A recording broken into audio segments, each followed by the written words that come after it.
hace unos momentos le presentábamos el cuestionamiento de Reinaide Ramírez que le hace, vamos, una serie de preguntas fuertes al presidente, no preguntas a modo, no preguntas en las que él quiere, en las que lo apapache, todo lo contrario. Le pregunta sobre el caso Cienfuegos, sobre las repercusiones del caso Cienfuegos y muchos etcéteras.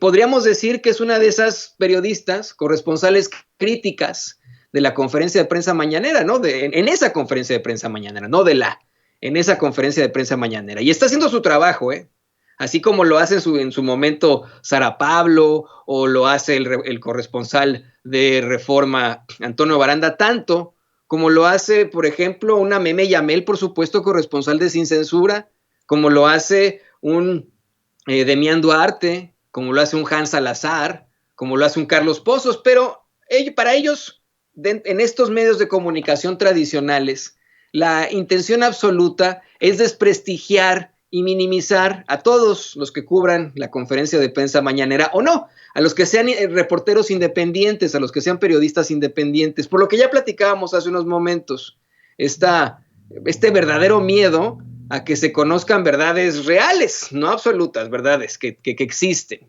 a que se pueda conocer esa información. Estamos enfrentándonos a un fenómeno comunicacional bárbaro con estas conferencias de prensa mañaneras. No estoy yo aquí para defender a López Obrador o a la Cuarta Transformación o al gobierno. Yo estoy aquí para defender a la verdad con justicia. Y insisto con esto, hay una intención impresionante de plantear que esa conferencia de prensa y la gente que asiste a la misma, pues son malas personas o menos personas o hasta farsantes. Así les llamó Carlos Loret de Mola, quien para muchos es en todo caso el farsante. Mire, en uno de estos sketches cómicos, musicales y, si me lo permite decir, pues pendejitos que hace junto con Brosito, Victorcito Trujillito, ya sabe usted que él incluso en uno de sus programas hace ya varios meses aseguró que la conferencia de prensa mañanera era un montaje, una preproducción de Jesús Ramírez Cuevas y que iba a presentar las pruebas, pero pruebas nunca presentó. Bueno, pues en uno de estos sketches que se avientan en la plataforma que tienen, esa plataforma que no sabemos de dónde sacan tanta lana, el pseudoperiodista Carlos Loret de Mola, que para muchos, eso ya es una realidad, es conocido como Los Montajes, se atrevió a llamarle farsantes a los periodistas de la mañanera y a asegurar que la gente prefiere el periodismo profesional. Vamos a escuchar este extracto muy lamentable de Los Montajes y vamos a platicar sobre él, sobre su carrera profesional, sobre los montajes que ha hecho. Vamos a escuchar primero esto que dice hace algunas horas. Y si el próximo presidente o presidenta quiere atorarse al actual mandatario, se la está poniendo muy fácil, porque está confesando públicamente una cantidad de delitos enormes. Mañanera, broso. Actos autoritarios, deslices antidemocráticos, lo que quieras. Y es un show. Pues van separar los farsantes. Sí, te mueres de la. Sí, yo entiendo. Y además, sí, hay algo, casi te diría, de la profesión. Ha reivindicado el periodismo. O sea, la gente cuando ve a los farsantes dice, no, prefiero el periodismo. Sí. Y eso está muy bien para el oficio. Sí. Eso está muy bien para el oficio. A él le sirve de propaganda, a él le sirve para engatusar, pero la mentira tiene límites. La gente se va a terminar dando cuenta. No, finalmente se va a dar cuenta que el foro más importante que tiene de comunicación, que la mentira tiene un límite. Es el foco exhibido. Evidentemente, él sí sabe, dice Carlos Loret de Mola, la mentira tiene un límite, tiene que saberlo él. Él que ha aceptado ser partícipe y estar detrás de tantos montajes en la historia de México ya, Él lo ha aceptado. Rápidamente quiero hacer un resumen verdaderamente de esta carrera que tiene Carlos Loret de Mola para que no nos quede duda de todo esto. Y también le voy a poner las declaraciones del colega periodista, corresponsal de guerra, Jaime Hernández, sobre precisamente el encuentro que tuvo con Carlos Loret de Mola en Afganistán. Pero bueno, vamos parte por parte. Vamos a ver por qué la figura de Carlos Loret de Mola es precisamente todo lo que representa, todo lo que está mal en México. Esos privilegios de siempre, esos planteamientos y esos implantados dentro de las esferas del poder para sujetarnos a todos los mexicanos, a la mayoría de nosotros. No sé si usted lo sepa, pero el abuelo de Carlos Loret de Mola fue gobernador de Yucatán por el PRI. Fue primero diputado, luego fue gobernador de Yucatán por el PRI. Yo le pregunto a usted, ¿los gobernadores tienen poder en México? Primero. Su hijo, Rafael Loret de Mola, a quien muchos consideraban pues parteaguas, pináculo de periodismo en México por los libros que ha escrito, y ha escrito muchos, hay que decirlo con todas sus letras, pues él también es hijo de un gobernador, ¿no? Estudia ciencias políticas en la Universidad Iberoamericana, después se hace abogado con la UNAM, ¿no? Pero bueno, estudia en la Ibero, ciencias políticas. Y mire, a los 24 años, Rafael Loret de Mola es nombrado secretario de gobierno de ayuntamiento en Mérida. A los 24 años, cargo que ejerce hasta los 25 años, en 1977. Ese año fue nombrado gerente de la sucursal de la Lotería Nacional para la Asistencia Pública en la misma ciudad. Soy un chavillo de 25 años, le dan la gerencia de la Lotería Nacional en una ciudad tan importante como lo es Mérida. Buscó ser alcalde de Mérida en 1991 con el PAN. No sé si se acuerdan ustedes, este partido auténtico de la Revolución Mexicana, que era pues una burla. Mucho tiempo, el señor Rafael Loret de Mola aseguró ser ajeno al PRI y hasta publicaba que su padre había enfrentado la muerte precisamente por cuestiones priistas y etcétera. Lo ha dicho en tantos libros, esta es la realidad. Pero bueno, no podemos ignorar que tuvo puestos siendo muy, muy joven y siendo hijo de un gobernador. Hablemos del nieto, del hijo de Carlos Loret de Mola. Él estudia economía en el ITAM, en el Instituto Tecnológico Autónomo de México, pero no trabaja en alguna situación relacionada a la economía, ¿no? Comienza a trabajar como reportero en Detrás de la Noticia. Usted recordará este medio de Ricardo Rocha. Después, este fue su primer trabajo, Detrás de la Noticia con Ricardo Rocha. Luego entró a la televisión, a Televisa, y siendo un jovencito en los medios de comunicación, le abrieron las puertas y le dijeron, pase usted, señor Carlos Loret de Mola, de inmediato lo vamos a hacer corresponsal de guerra, lo vamos a mandar a Afganistán. Mire, yo estudié periodismo en la Carlos Septién, y como muchos periodistas sabemos cómo es ¿cómo decirlo? Este crecimiento en el periodismo, ¿no? En mi universidad nos metían a trabajar desde el primer semestre para que nos codeáramos, aunque fuera de jalacables, ¿no? Pero teníamos que trabajar en algo. Y le aseguro, por mucho que haya un chavo, una chava que sean excelentes en su manejo de la información, en su reporteo, no de inmediato los mandan a ser corresponsales de guerra. Eso es inaudito. Es algo que toma mucho tiempo y que, vamos, el que está como corresponsal de guerra en algún sitio tiene que permanecer ahí durante mucho tiempo. Se enfrentan a privaciones terribles.